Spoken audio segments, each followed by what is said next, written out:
So breaking news out of the National Basketball Association today. Kawhi Leonard has a partial tear on his ACL. So if you remember correctly, back in Game 4 of the Western Conference Semis, the Clippers and the Utah Jazz.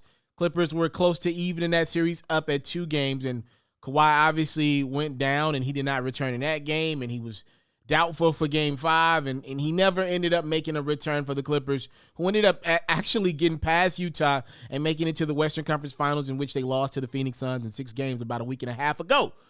Now, there are a lot of elements to this conversation about Kawhi Leonard that we need to discuss here. First and foremost, apparently the Clippers didn't find out about Kawhi Leonard already going through surgery to repair this partial tear on his ACL until a couple days ago. They found out after Kawhi already went through the surgery. Kawhi's team's like, yo, we should make a statement because we've already went through surgery. The Clippers are like, wait. When did you go through surgery? There's that. There are also other elements to this story that have been reported. Apparently, Kawhi Leonard, who was originally diagnosed with a sprained knee, apparently Kawhi wasn't happy about the Clippers, their doctors, misdiagnosing him, who, again, clearly that injury was much more than a sprain. And here we go again. It's right back to where Kawhi was in San Antonio, not trusting team doctors. Difference is Steve Ballmer, we obviously know, is a player-friendly owner of the Clippers. We'll see how he handles that going forward. But obviously, there's a lot in the air with Kawhi. A partial tear in the ACL is not necessarily a common injury. We've seen it in the past in the NBA, but it ain't just an injury that you see every day. Usually the full tears, more times than not, it's better to just tear the ACL completely than the partial tear. Rajon Rondo partially tore his ACL, I think in 2013, and he missed like at least almost a year. Here we go. Thomas Bryant with the Wizards this year. He tore his ACL, and he obviously didn't return for Washington. Then you got the unique stories, though, like Spencer Dinwiddie, who had a partial tear in his ACL, and he was cleared to play ball again, but it was right after the Brooklyn Nets got eliminated from the playoffs against the Bucks just a few weeks ago. More times than not, we're talking about a 10 month to a year-long recovery for a partial tear in the ACL. So obviously, next season is clearly in jeopardy right now for Kawhi Leonard as a Clipper.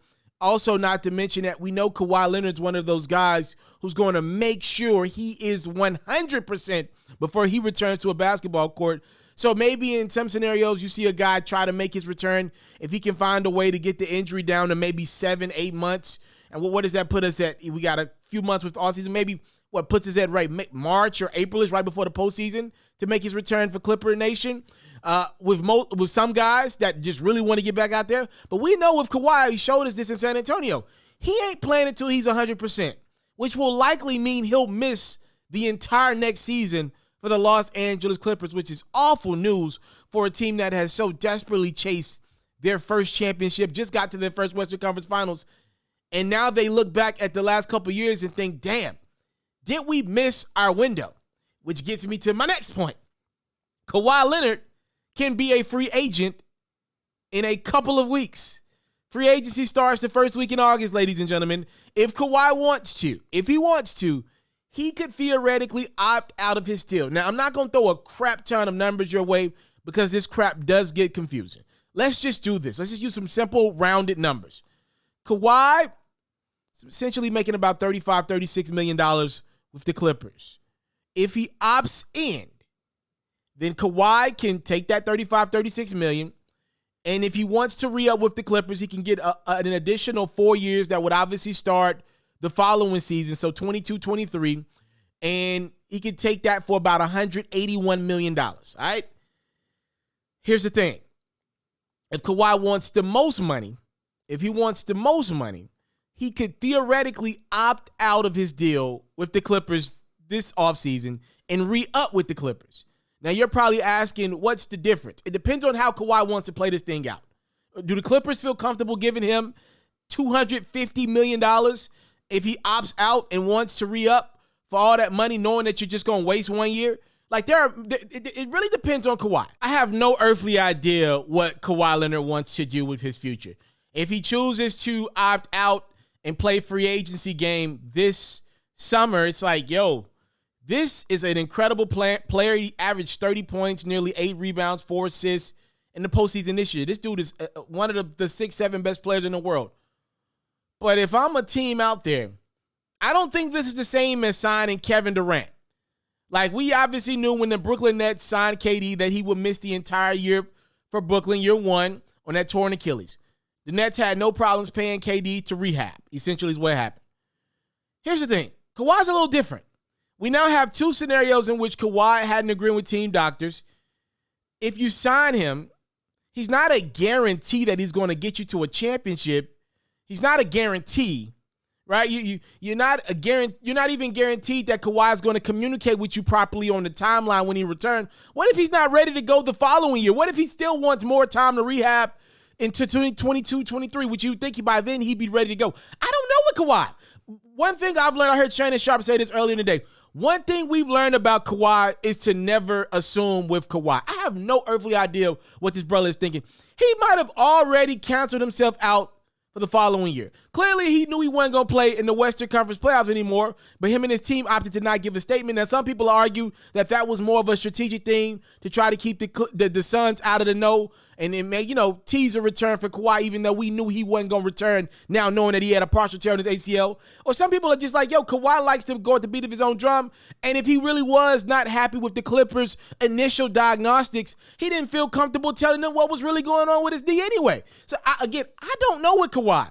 All I know, there's a lot of money at stake, a lot of money on the line for a guy not to be communicating with his team, paying this dude a lot of money. And he goes out and produces when he's out on the court. But the question is, how much can you depend on him to get out on the court? Again, money is everywhere. Kawhi could easily opt in, take his $35, $36 million. He loves it, obviously, in that California area where he grew up at. He could easily take that money and just play this thing out the following year, right?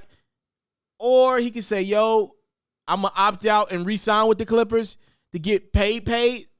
Or he could say, yo, I'm going to opt out and go elsewhere with another team and essentially try something new because I don't trust the Clippers. Again, just one last tidbit here. If Kawhi takes this maximum extension with the Clippers after he opts out, if he chooses to do so, there's about $50 million on the last year of that deal. That back end of that contract is loaded for an entire new deal with the Clippers if he opts to do that. I just want to give you that little bit of information. A lot of money on the line here with Kawhi Leonard and the Los Angeles Clippers, but a lot of future is in jeopardy right now because, look, if history shows us anything, especially with the way Kawhi plays going downhill and how much he uses his knees to defend and everything like that, and his jump shot, that mid-range jumpers, a lot of it's predicated on that bounce off that knee. This could be an injury that keeps Kawhi out the entire next season, so we shall see.